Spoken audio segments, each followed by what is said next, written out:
Hi Cancer, welcome, welcome. So tingnan natin kung ano yung mensahe sa'yo.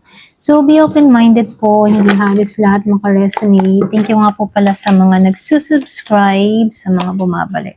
Maraming salamat. So ano yung papasok sa buhay mo sa susunod na 30 days? Ayan. Ano bang papasok para kay Cancer? Wow, ang ganda.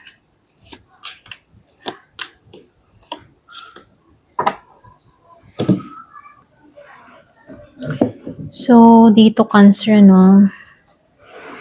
Nakikitaan ko dito yung iba sa inyo, meron ka ng tatalikuran dito na masakit, okay?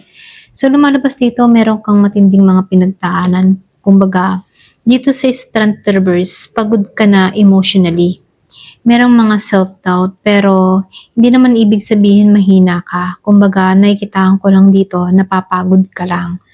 So, dito, no, sa Six of Swords, kumbaga nakikitaan ko dito, meron kang paglipat sa mas matahimik na yugto, no? Kumbaga meron kang lalayuan dito like gulo, trauma or mga toxic na situation, okay? Kumbaga meron kang paglipat or pwede rin mas pipiliin mo na yung tahimik, okay? So, nakikitaan ko rin dito, meron ka na rin pagputol sa mga chismis or pwede rin mga third party energy o mga hindi totoong kaibigan. Kumbaga, nakikitaan ko dito, puputulin mo na yung ugnayan mo doon, okay?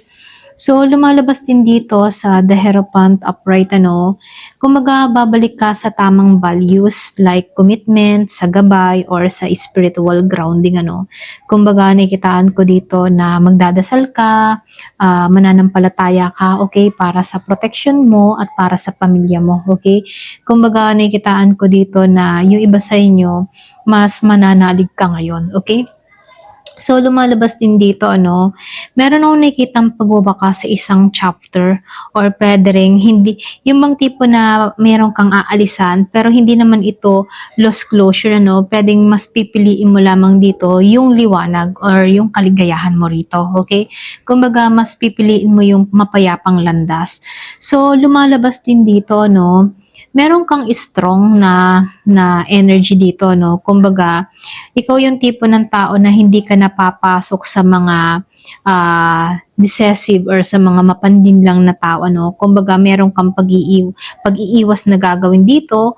Kumbaga, ikaw, masusundin mo na dito yung intuition mo. So, nakikita ko dito na ikaw yung tipo ng tao na susundin mo na yung kutob-kutob mo, okay? So, meron kang confident dito, okay? Meron kang tapang lakas ng loob, okay? Na putulin yung mga dapat, putulin yung mga taong hindi nakakatulong sa sitwasyon mo, okay?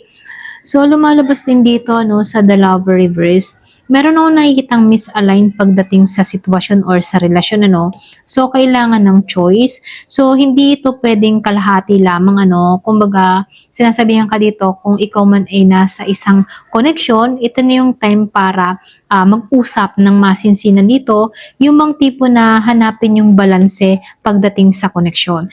So, nakikitaan ko rin dito sa Four of Wands Reverse, may mga delay or pwede ring problema kayong kinakaharap pagdating sa stability sa bahay or pwede ring plano or relasyon, or pwede ring yung iba sa inyo, hindi mo pa namimit itong person mo dito, okay? Kumbaga, wala pang usap, wala pang selebrasyon, wala pang reunion, okay?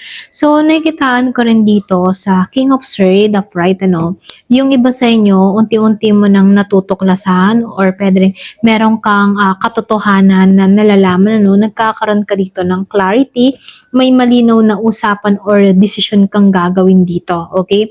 So, nakikitaan ko rin dito sa The Full Moon, meron akong nakikitang revelation, or sa, pwede rin sabihin, emotional release, Kumbaga, meron kang tatanggalan dito. So, lalabas yung totoo. So, nakikitaan ko dito na mas magiging magaan na yung loob mo, okay? So, nakikitaan ko rin dito sa Page of Pentacles upright, So, dito sa Page of Pentacles upright, meron akong nakitang bagong simula. Yung bang tipo na practical lang ito, okay? Pagdating sa mga bagay-bagay, maging sa trabaho, pwedeng pera, or maging sa plano sa buhay, okay? So, nakikitaan ko rin dito sa Seven of Sword, okay? Seven of Sword reverse, ano? Yung iba sa inyo, meron akong nakikitang pag-amin or paglalantad ng sekreto. Pwedeng meron ditong sekreto kang meron ditong sekreto na mabubulgar or pwede rin wala nang maitatago sa'yo. Kung meron kang natuklasan sa isang tao, ano, meron nung nakitang matutuklasan mo to ng buo at malalaman mo yung katotohanan dito at hindi to makakapag sinungalin sa'yo, okay? So, nakikita ko rin dito, no, sa solar eclipse reverse, ano, meron akong nakikitang pag-amin. Talagang merong aamin dito or paglalantad ng sekreto. Pwedeng meron kang matutuklasan sa isang tao, meron kang malalaman. Kumbaga, wala na itong itatago sa'yo. Kumbaga, ikaw mismo makaka-discover sa kalokohan ng tao ito. Okay? So, meron akong nakikitang karmic cycle na hindi pa niya tuluyang tapos. Okay? Or pwede rin hindi pa tuluyang natatapos. Pero malinaw yung direction kung saan ka papunta. Okay? Kumbaga, nakikita ko dito na papunta ka dito sa Daherong Pantano. Kumbaga, papunta ka sa tamang direksyon, okay? Kumbaga, susundin mo na dito yung tama. Ito lang yung nakikita ko sa'yo. Kumbaga, mas naniniwala ka sa leap of faith or kay God dito.